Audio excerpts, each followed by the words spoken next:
Good morning. Glad to have all of you here. Hope you're planning for a big holiday starting next week. And we had a great kickoff for it last night. For those who were there, thank you for being there. And for those who weren't, shame on you. I'd like to begin today by calling on Susan O'Connor to convene the Audit and Operations Committee for the adoption of their minutes. Good morning.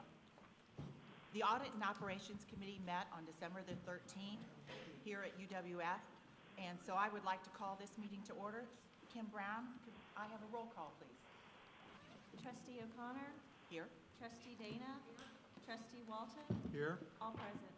Thank you. You have been given the opportunity to review the minutes ahead of time, and if there are no changes or corrections, may I have a motion for approval of the November 18th minutes as presented? Move to approve. Second. Is there any further discussion? All those in favor signify by saying aye. Aye. Aye. Any opposed? Mr. Chair? Thank you. I'd now like to call on Dave Cleveland, who chaired the Finance and Facilities Committee in the absence of our Vice Chair and Chairman of our committee. Thank you, Mr. Chairman. Call the Finance and Facilities Committee to order. Dr. Brown, could you do roll call, please? Trustee O'Sullivan. Here. Trustee Cleveland. Here. Trustee Lewis. Here. All present. Thank you. You've been given the opportunity to review the minutes ahead of time. If there are no changes or corrections, may I have a motion for approval of the November 18th, 2013 minutes? So moved. Second. Any further discussion? All in favor of approval, say aye. Aye. Any opposed? Thank you very much. Thank you. Finance Facilities is adjourned. Bob Jones, could you please convene the Academic Affairs Committee? The Academic Affairs Committee also met on December the 13th at 9 a.m. I'd like to call this meeting of the committee to order. Dr. Brown? Trustee Jones. Here. Trustee Terry. Here. Trustee Huff. Here. All present. Okay, we've had the minutes available. If there are no changes or corrections, I'd like to ask for a motion to approve those minutes. Motion to approve. Second. Okay, moved and seconded. All in favor say aye. Aye. Aye. This meeting is adjourned. Thank you. And I'd now like to call on Trustee Patel for the Student Affairs Committee adoption of their minutes. Thank you, Mr. Chair. Call the meeting to order. Ms. Brown, can you call roll call, please? Trustee Patel. Here. Trustee Hill. Here. Trustee May. Two present, Mr. Chairman. Thank you. We've been given the opportunity to review the minutes ahead of time. If there are no changes on the corrections, may I have a motion for approval of the November 18th, 2013 minutes as presented? So moved. Can I have a second? Second. All in favor, say aye. Aye. Any nays? Any opposed?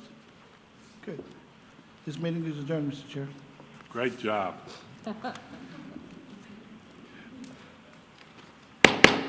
I'd now like to call the Board of Trustees meeting to order. Is anybody joining us by conference call? Please identify yourself. Kim Brown, could you call the roll? Chairman Bear. Here. Trustee Cleveland. Here. Trustee Dana. Trustee Hill. Here. Trustee Huff. Here. Trustee Jones. Trustee Lewis. Here. Trustee May. Trustee O'Connor. Here. Trustee O'Sullivan. Here. Trustee Patel. Here. Trustee Terry. Here. Trustee Walton. Here. Mr. Chairman, you have a quorum. Thank you. Kim, Pam was here minutes ago. I noted. Okay. I'd like to welcome everybody again, and again, thank you for being with us last night. That was pretty special. We had a great presentation and performance by a number of our students, and hopefully everybody enjoyed that as much as I did. It was very entertaining, particularly from the theater group. I want to remind everybody that we're setting aside time for public comment under the new law. That is a requirement for all Sunshine meetings, and we look forward to any comments that the public would like to make. But I would also remind you that if you want to speak, you have to fill out a form, you have to identify the agenda item, and you have to turn it in to Becky Lunsford. Right here. So, I'd now like to call on our, well, before I do, let me mention to you that there are some posters, pictures in the back. East Campus is alive and doing well.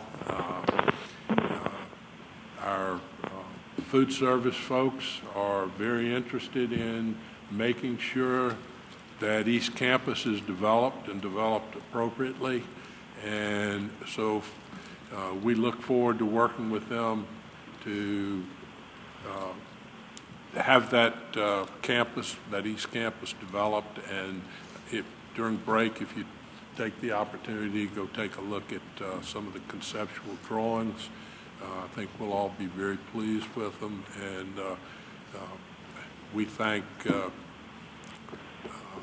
Jim Barnett for his endurance in trying to get this project done, and so do take a look at it. We hope to have it on the ground by next spring, 2015.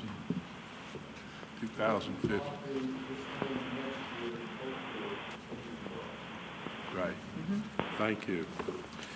Now I'd like to call on Dr. Judy Benz for her report. Well, thank you, Mr. Chairman. It's my pleasure to give you a report. I have a series of good news and interesting news to share with the Board of Trustees. At the state level, first of all, the state university system has a new chancellor. His name is Marshall Kreiser III. He is coming to us from the private sector, AT&T. His father was Marshall Kreiser II, or Jr., who was a president at the University of Florida. So he was kind of raised in the higher education world. He also serves as the chairman of the Higher Education Coordinating Committee, known as the HEC, which brings in the public, private sectors, and higher education at all levels.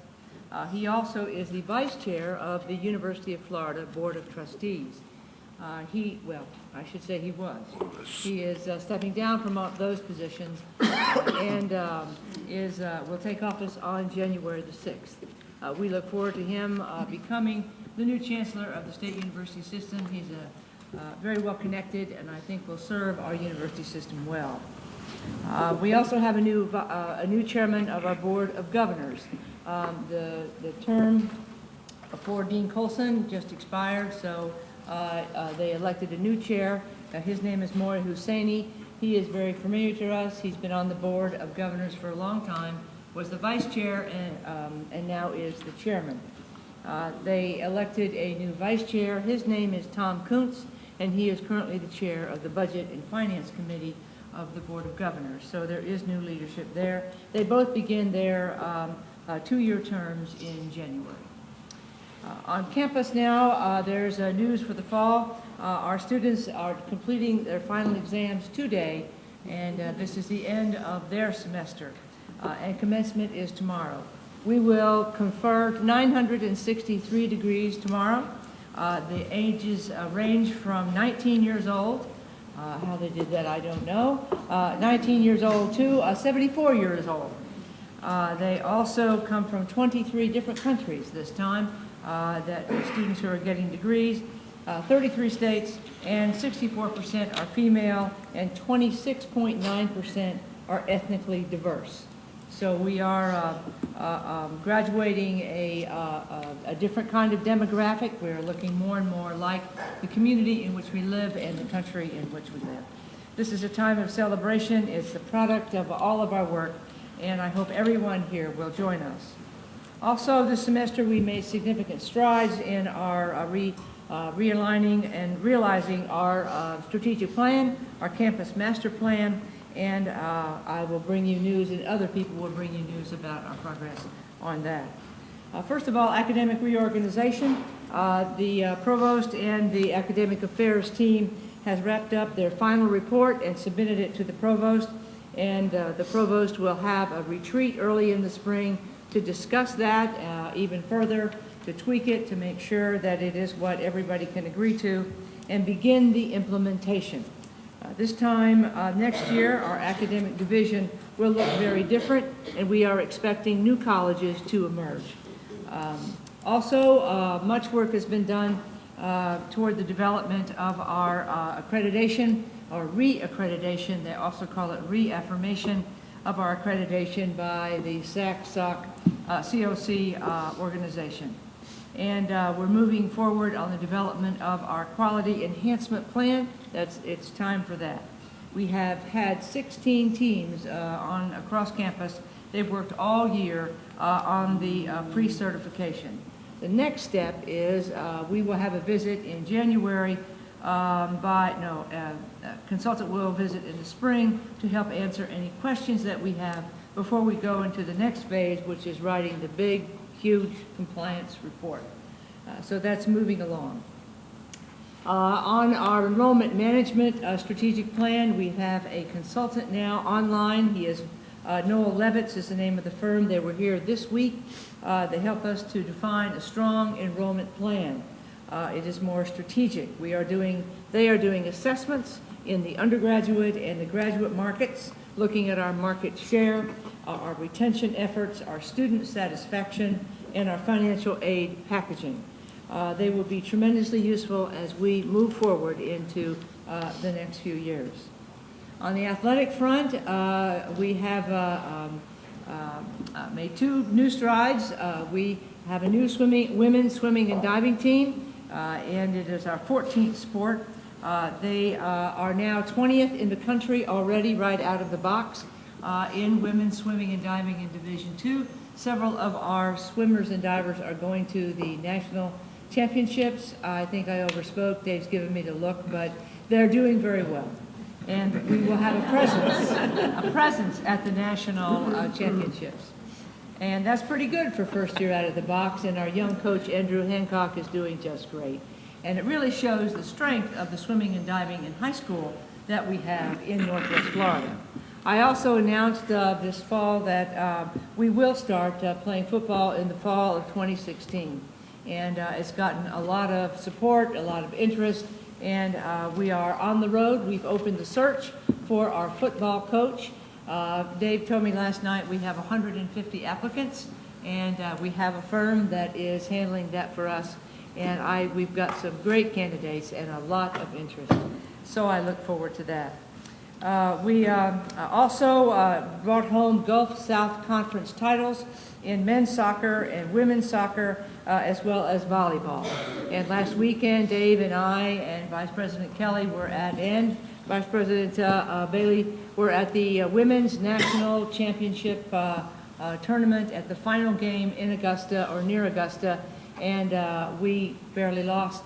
It was a heartbreaking loss. We won last year, we lost this year, and when you're up there at that level, it's always a great sign of success. Women's soccer is strong. It will continue to do well. And Coach Joe Bartlinski should be applauded, and he has been. He's a tremendous coach. The next thing that we're moving in specifics, drilling down to our master plan, Business Enterprises, Inc., our DSO for business, has selected a master developer, Balfour Beatty, and they are working hard right now on identifying phase 1 of University Park. What we would like to have and what they can provide is being developed now. But I want you to know, and I'm sure Dr. Barnett will tell you, that the retirement village north of Scenic Hills and University Park are going to go up almost at the same time. Both will be part of phase 1. we'll begin to see that scope. The deadline is end of February coming up. Now, the next thing is the electric car project. It is still moving along, and you will hear more about the East Campus, the gate over on Highway 90 near the Causeway. It is Plan A didn't work, that we've been working hard on Plan B, and Chartwell's has come forward and said, we'll start Plan B, and that's what you'll see in the back of the room. They had focus groups here. The vice president was here this week. We had focus group with students, faculty, staff. They got an earful. Then they had the cabinet, got another earful of what kind of restaurants we want.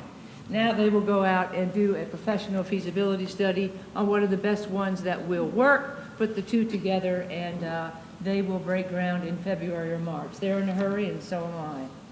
And the next thing on the academic front is we signed an agreement with Stetson University's law program this week, and the university now has something called a 3+3 with Stetson. 3+3 means that first 3 years at University of West Florida in a planned program will get them ready, our students.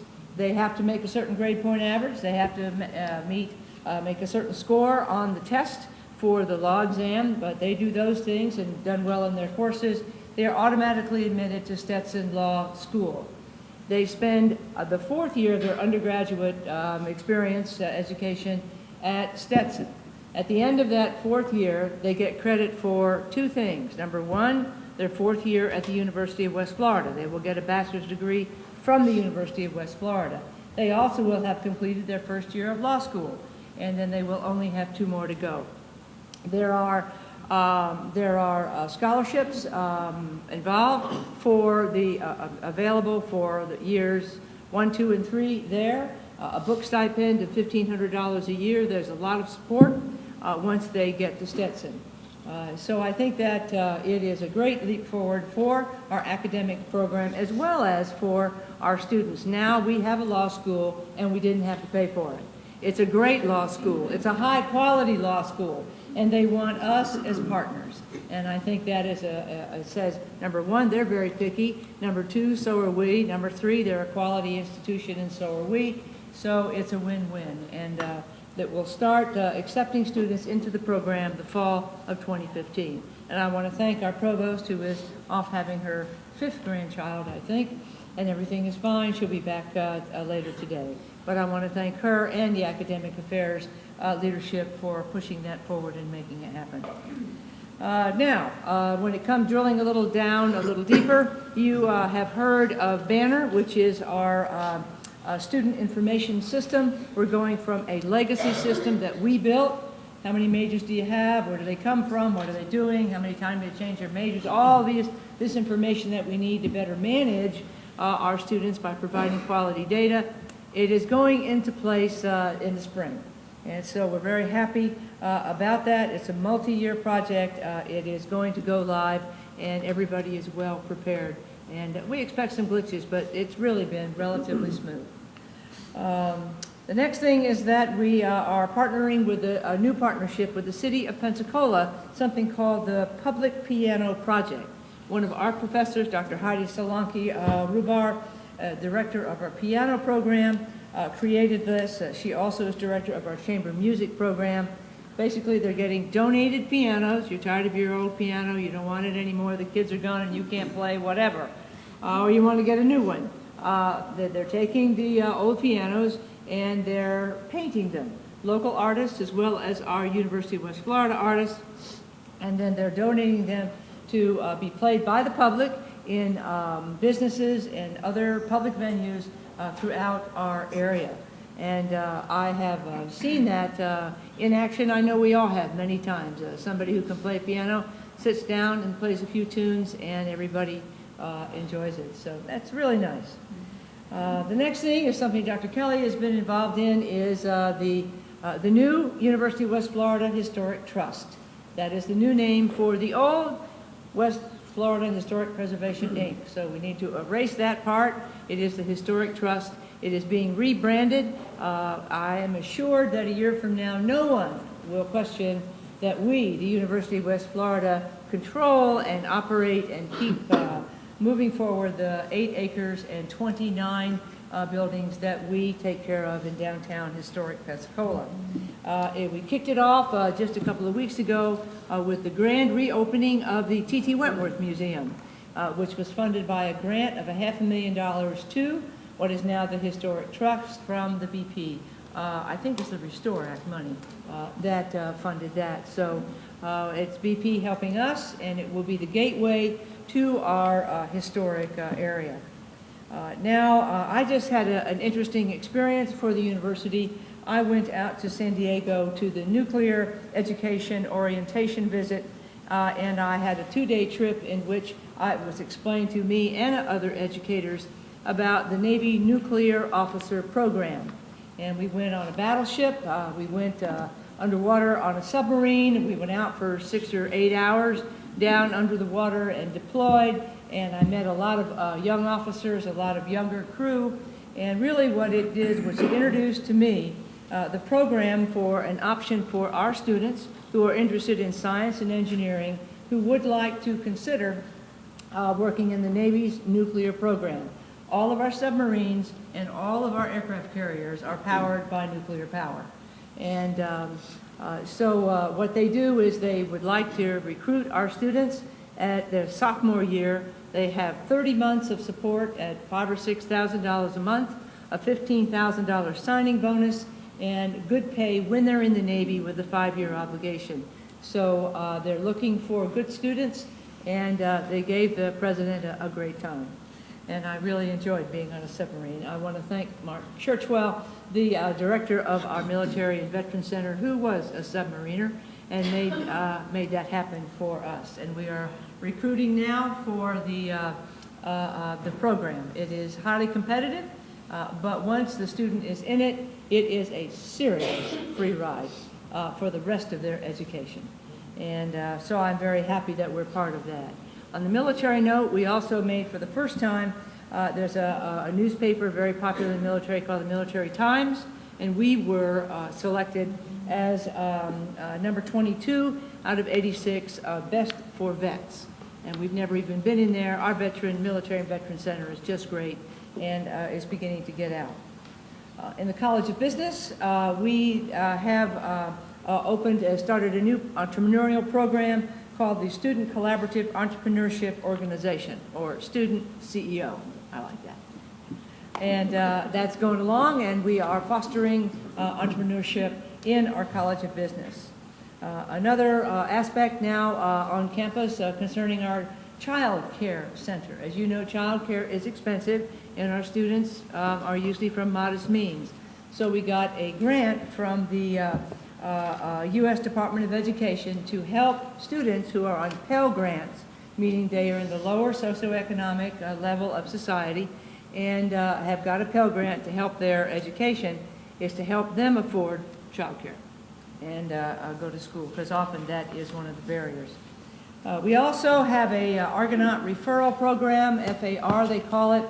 They're wallet size, and so if you bump into somebody or you know somebody with a child in high school and you say, I think you ought to go to UWF, and you encourage them, you refer them. We've all given you some of these. You say, okay, nephew Joe, I can give you an edge. And you sign your name on this, and you give it to the student, and the student gets their admission, their application fee waived, and gets some information they wouldn't ordinarily get.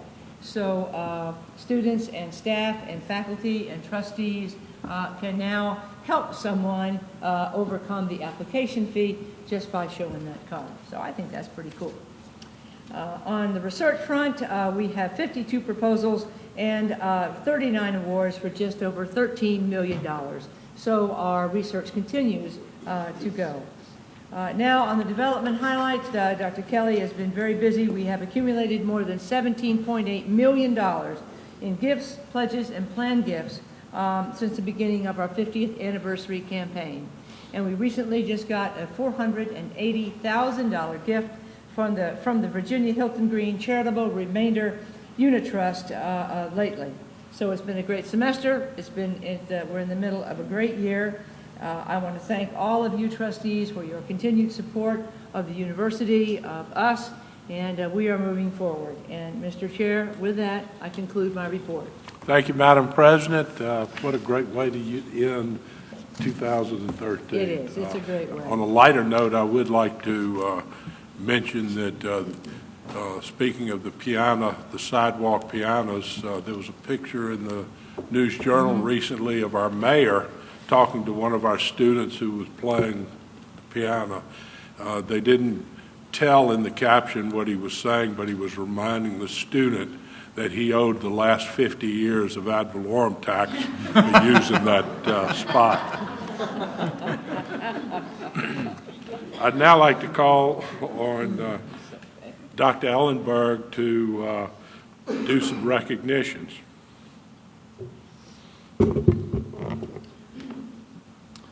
Good morning. As President Ben said, Provost Saunders is headed back from Atlanta today and probably giving her latest grandbaby a last hug, and I cannot argue with her priorities. But she does send her regrets. But it's an honor for me to be here to represent the Division of Academic Affairs, to recognize two individuals who have made significant contributions to the University of West Florida through a combined total of over 30 years of service. Just in terms of logistics, I'd like to make a couple of comments, and then I'll get Dean Hallinan to join me up here and recognize her, and then I'll get Dean Ranelli up here to recognize him in a few minutes. Some of you have probably heard me say that higher education is a strange and wonderful place, and I say that truly from my heart because it is a wonderful environment and it's filled with many strange and wonderful people. And I mean that in the best sense of that phrase. It's wonderful that there's a place for us in the world. The roots of this institution that we call a university go deep into the European Middle Ages. And we see a lot of vestiges of those roots today. The robes, the regalia that we wear, many of our traditions, the way that we even organize ourselves into colleges, and the titles that we use for degrees and positions come out of that heritage. Those traditions anchor us in the past even as we adapt to a rapidly changing world. And I think it's crucial to be cognizant of the past even as one moves into the future, and that's what we're doing today in recognizing and considering the contributions of Jane Howland and Ed Ranelli to our university. One of the titles that dates back to the earliest days of the university, and one that we still use today in higher education, is Dean. And we're here to recognize the accomplishments, contributions, and service of two deans that have served the university so well. I said a moment ago that higher education is filled with strange and wonderful people. And so it takes a unique set of qualifications to lead in the academic arena. Among those qualifications are integrity, especially academic integrity, commitment to the academic mission, and ability to see into the future, and the ability to do much with limited resources, and ability to provide others the ability to excel, and a love of learning in all its forms. And then there are the more mundane but no less important traits, the ability to organize a complex and, may I say, a very dynamic organization, an ability to set priorities, communicate those priorities, and to create support for those priorities. And the list goes on and on and on. A deanship is one of the most challenging positions within a university setting, and both of these individuals personify those traits that I have mentioned and much more. So Jane, if you would come up here for a moment.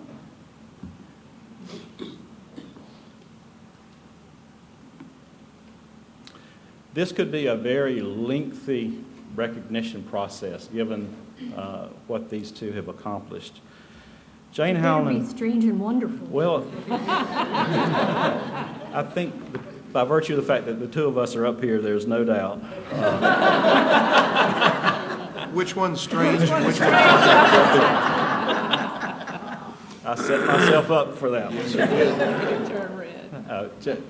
Jane Howland joined UWF as Dean of the College of Arts and Sciences in July of 2003, after the college had been led by an interim dean for a year. I should mention, the Associate Dean of Arts and Sciences at that time, and I remember well the enthusiasm with which Jane stepped into the position and how quickly she came up to speed on all the nuances and subtleties and challenges within the college.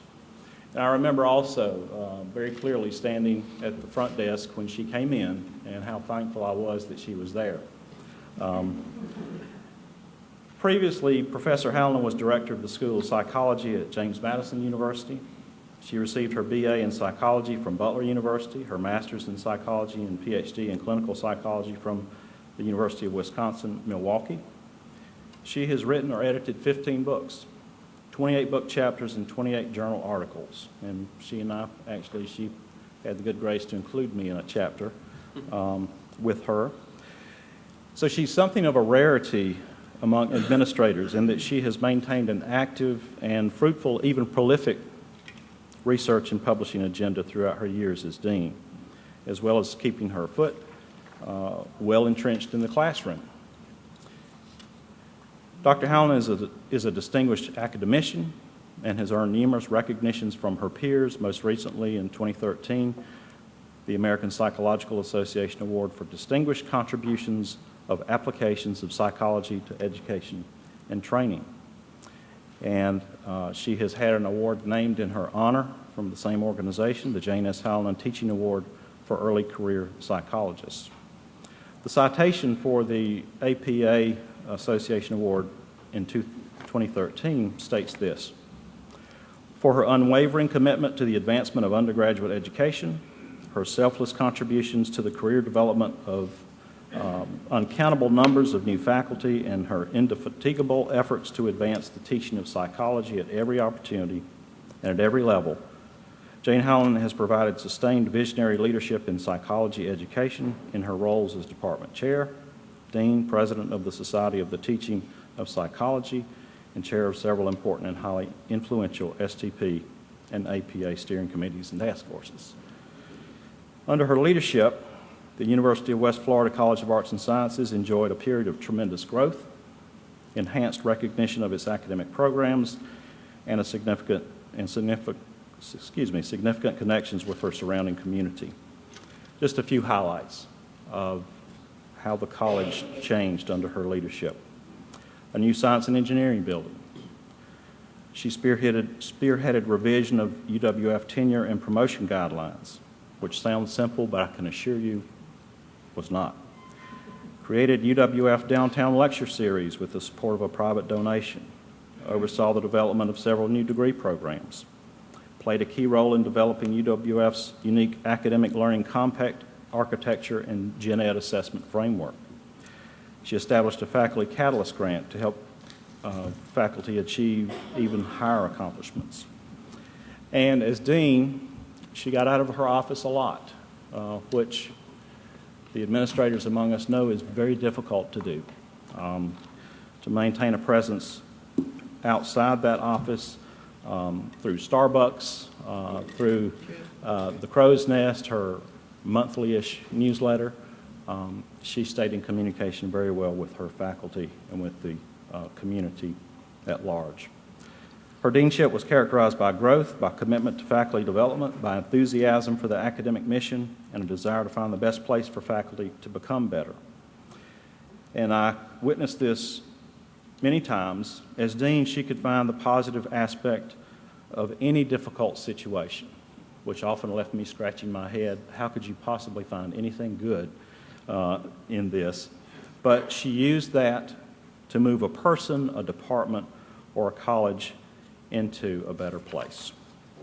So I present to you our recognition, Jane Howland, College of Arts and Sciences Dean from 2003 to 2013. Jane, I have a little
Dean Ranelli, if you would join me here.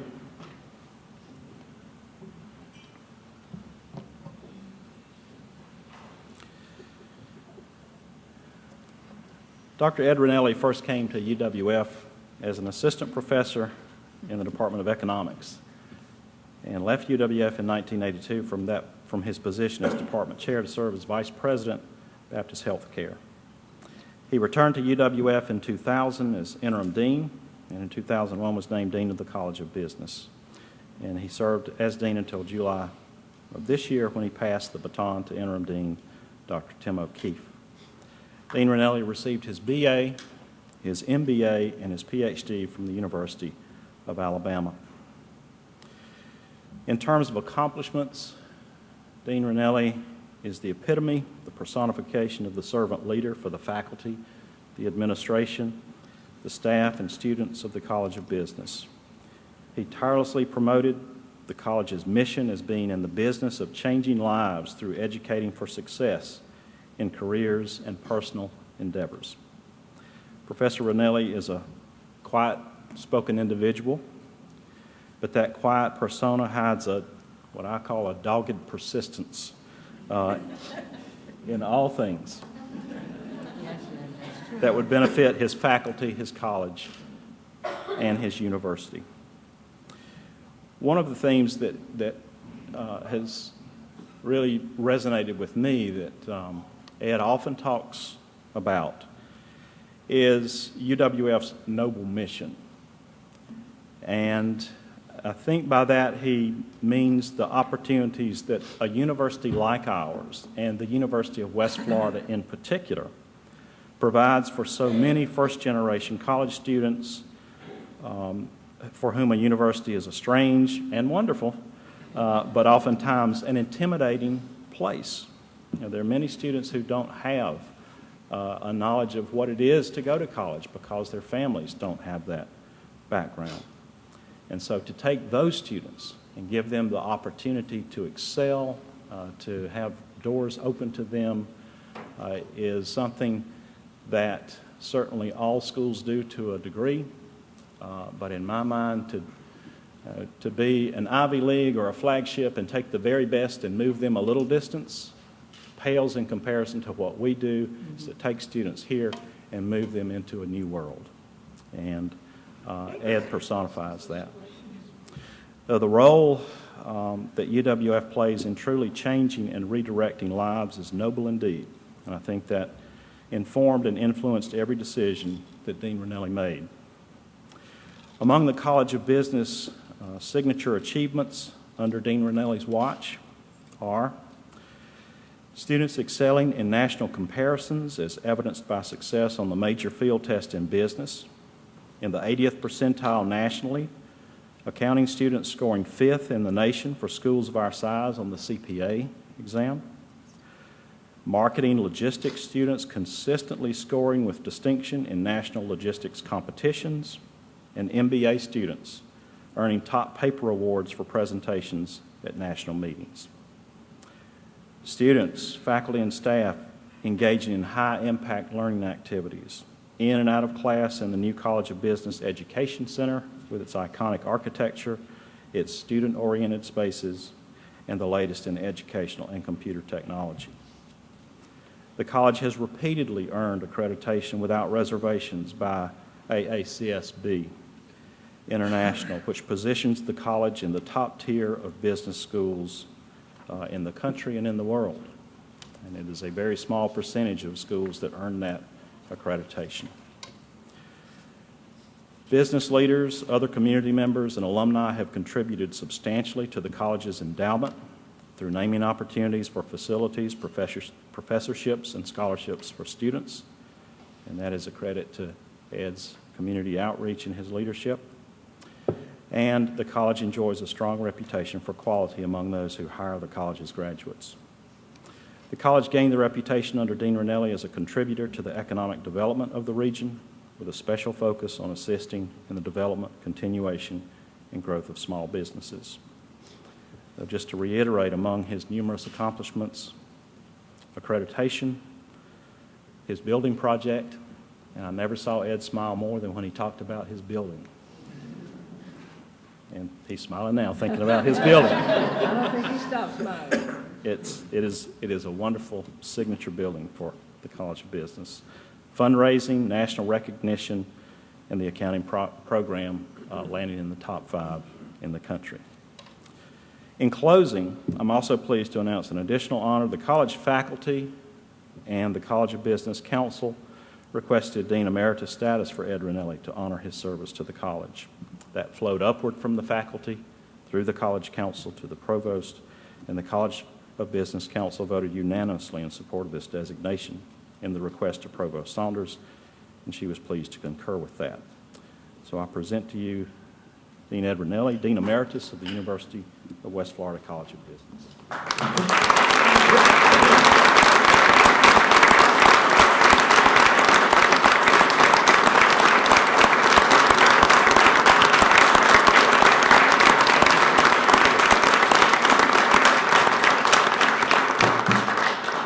If you indulge me, I'd like to just comment on what George has mentioned.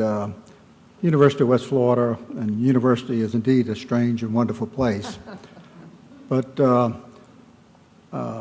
it has a noble mission, and that noble mission is preparing students for successful careers and lives. And what we do here on these grounds and in this building is indeed a noble mission.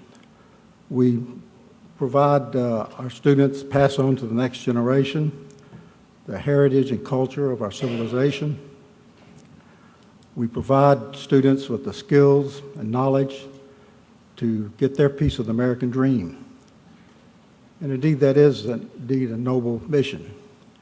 But what warms my heart, and the reason I love the University of West Florida, is that as we look out in this community, we've got, what, Judy, about 70,000 alumni out there now? Yes. Many of which stay here and live here in Pensacola. They are advancing their careers. They're creating businesses, growing businesses. They're raising their families. They're serving in community and civic groups. And what they're doing is shaping the destiny of Northwest Florida and the state. And indeed, we, through them, are shaping the destiny of this part of the country. And that's a real noble mission. And I think all of us here today, you included, our faculty and staff, can take great pride in that mission. And that warms my heart, and it's been the great joy of my professional career. And I thank you for letting me be a part of that.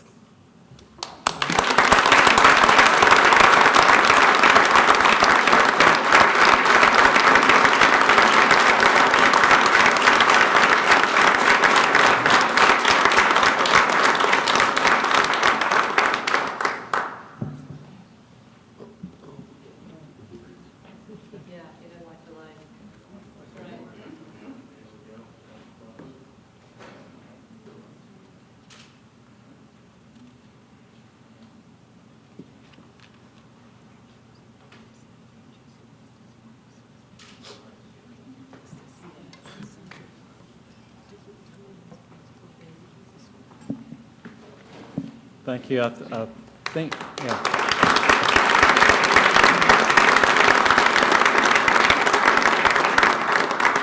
I want to say that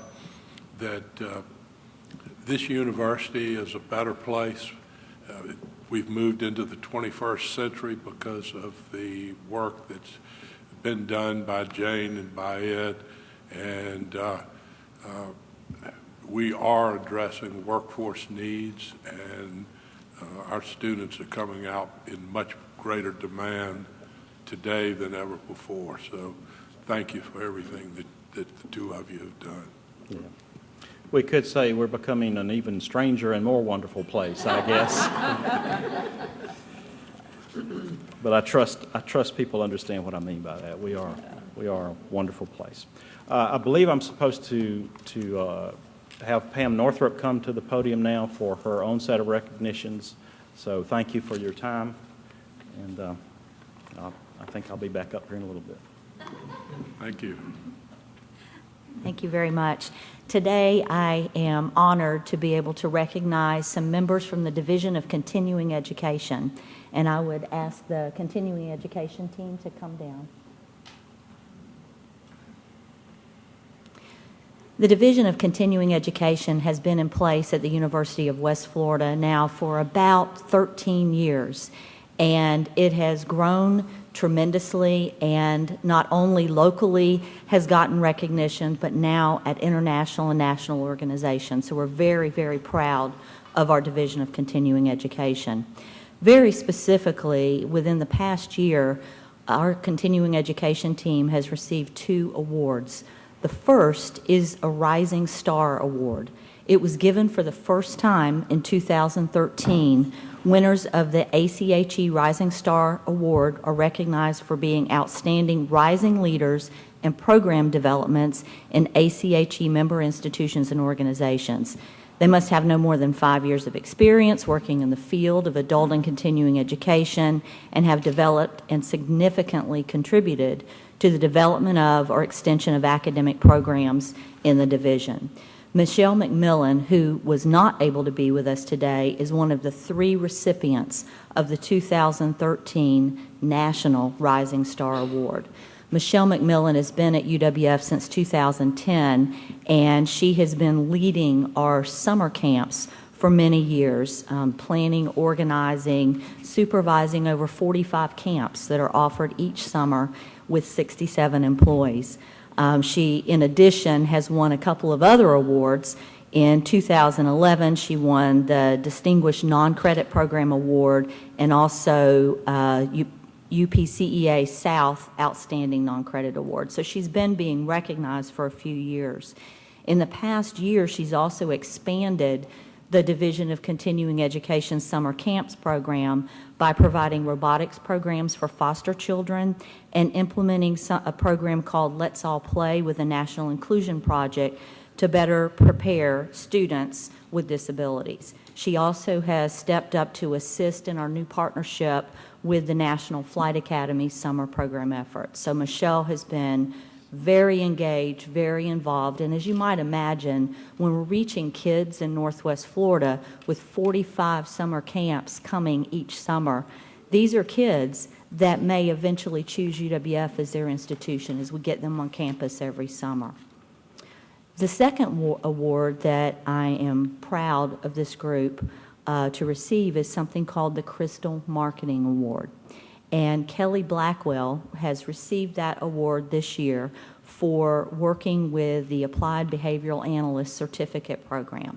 The Crystal Marketing Award is given annually and honors organizations receiving successful results from a marketing communications tool in print, broadcast, and electronic media. This strategic approach, quality of work, and results are achieved as important criteria for this award.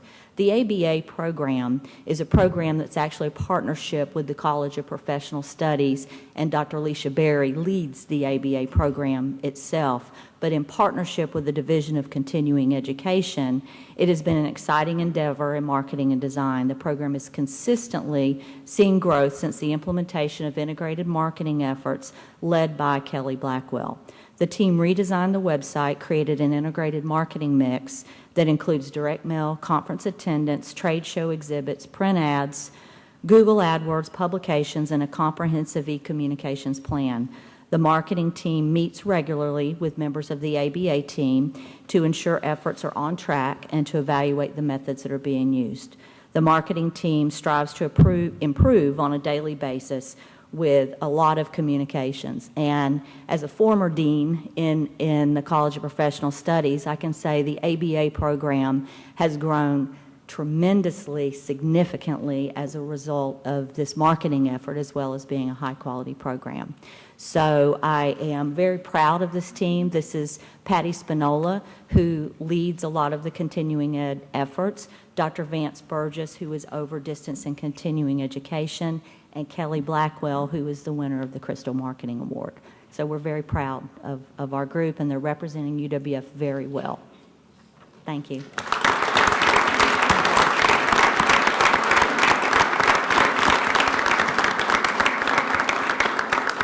Thank you, Pam, and congratulations. George, were you finished? I believe so, sir. All right, thank you. You've all been given the opportunity ahead of time to review the minutes of the September 20th Board of Trustees meeting. Are there any corrections or changes? If not, may I have a motion to approve? So moved. Second. We have a motion and a second. All in favor say aye. Aye. Any opposed? Thank you. I'd now like to call on Bob Jones to give the Academic Affairs Committee report. The Academic Affairs Committee met on December the 13th, and at that time, the committee passed a motion to recommend to the board an honorary doctorate of humane letters be confirmed on Brigadier General Michael Ferguson at the spring 2014 commencement. And this was the sole action item of the committee meeting. We also had 4 informational items discussed. Dr. Brendan Kelly provided an explanation for the amendment to Board of Trustees Regulation 8.01, the policy concerning naming opportunities, establishing a change to institute a new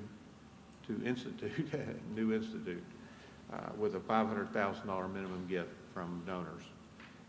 Dr. Ellenberg addressed the academic program review for 2013-2014 academic year and the processes with the SACS COC.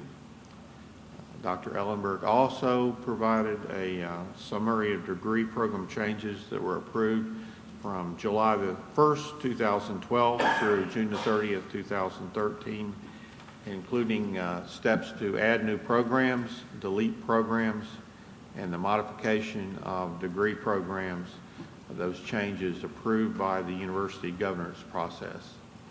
We also had Dr. Tom Westcott provide an update on general educational reform with the final recommendations of the General Ed Steering and Faculty Committees as of August the 13th, 2013. Mr. Chair, this concludes my report. Thank you. I'd now like to call on Susan O'Connor to give us the Audit and Operations Committee report. The Audit and Operations Committee are recommending the acceptance by the full board today of 4 items addressed on the November 18th meeting. Item number 1, Betsy Bowers provided supporting information for the acceptance of the internal audit reports for camps and conferences and departmental audit on health, counseling, and wellness services, as well as student and exchange visitor information systems. She describes notable strengths and areas of improvements, as well as management's timeline in order to make these corrections.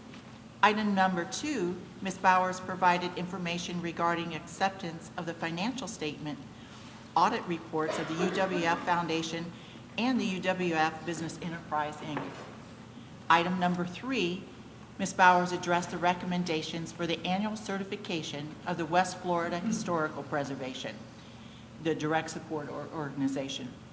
Item number 4, Dr. Jim Barnett explained the proposed modification of the bylaws for business enterprise.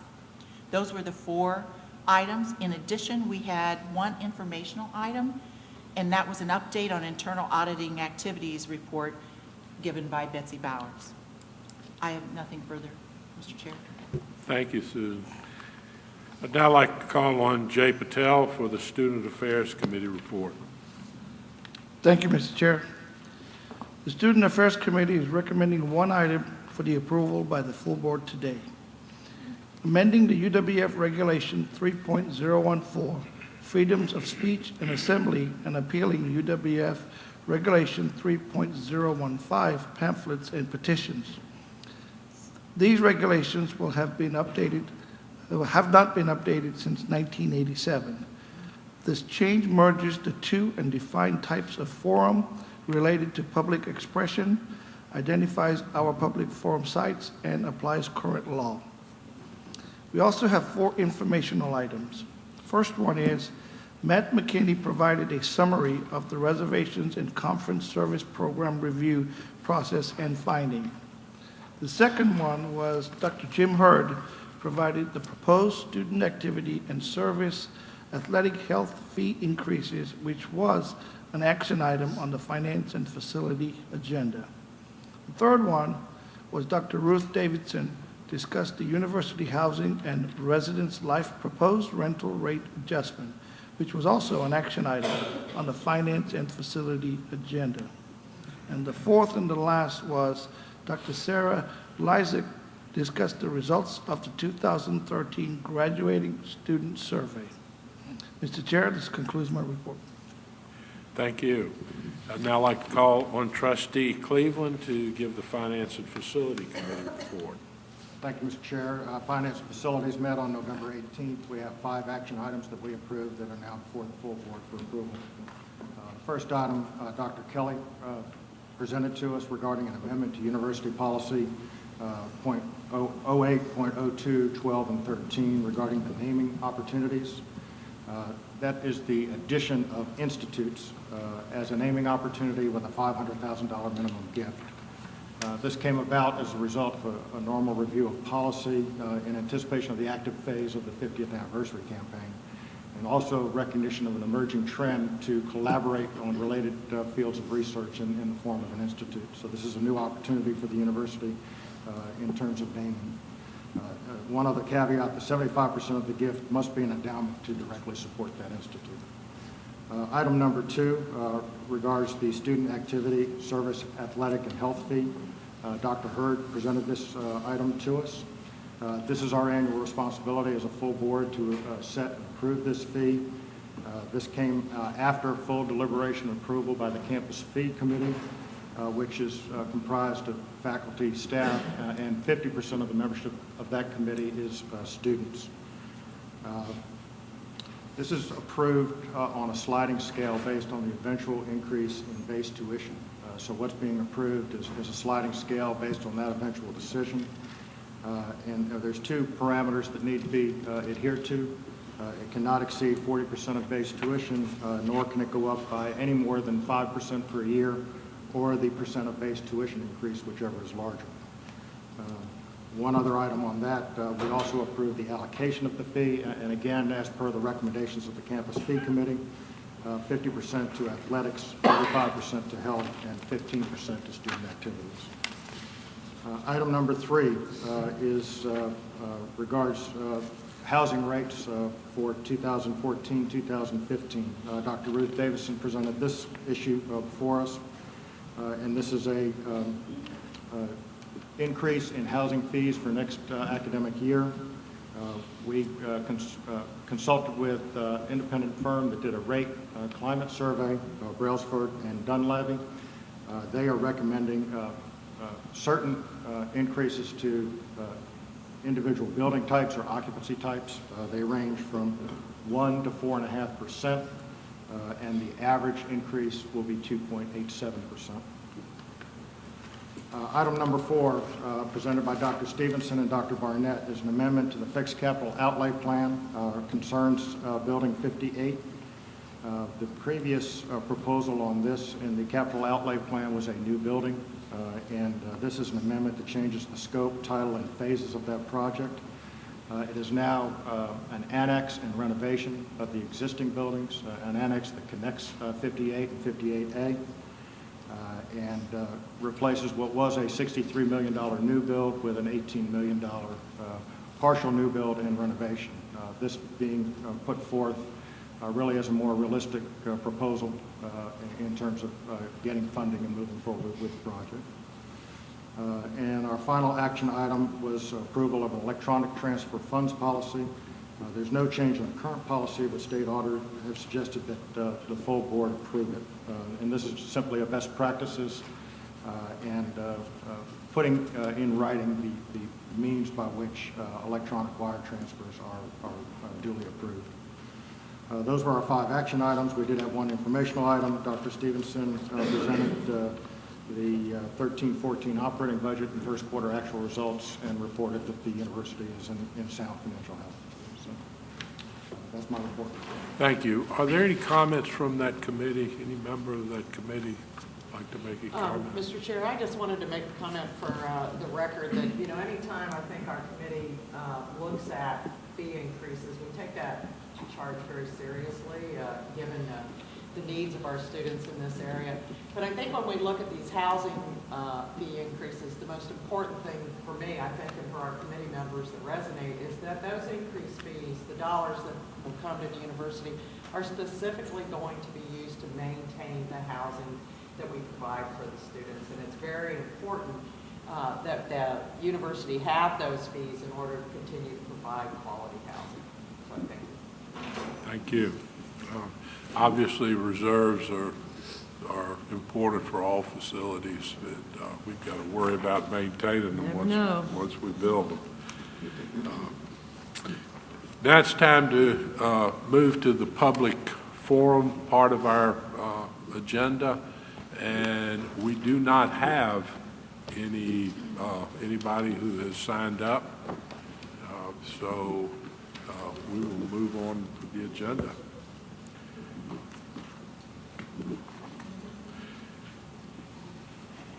There are 11 items on our consent agenda today. All were fully discussed during the committee meetings, and all of the recommendations of the committees reflect the proposed action provided with the agenda backup. Does anyone wish to pull any item from the consent agenda for further discussion?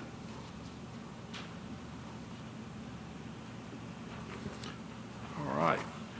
May I have a motion from the board to approve and adopt the recommendation of the Finance and Facilities, Audit and Operations, Student Affairs, and Academic Affairs Committee made during the meetings with respect to the matters set forth on the consent agenda? So moved. Do I have a motion and a second? Is there any discussion? Hearing none. Those in favor of the motion say aye. Aye. Opposed, like sign. Thank you. Before we go further on our action items, I would like to take a 10-minute break. And I remind you, if you would like to take a look at the drawings in the back, and we'll reconvene in 10 minutes. Thank you.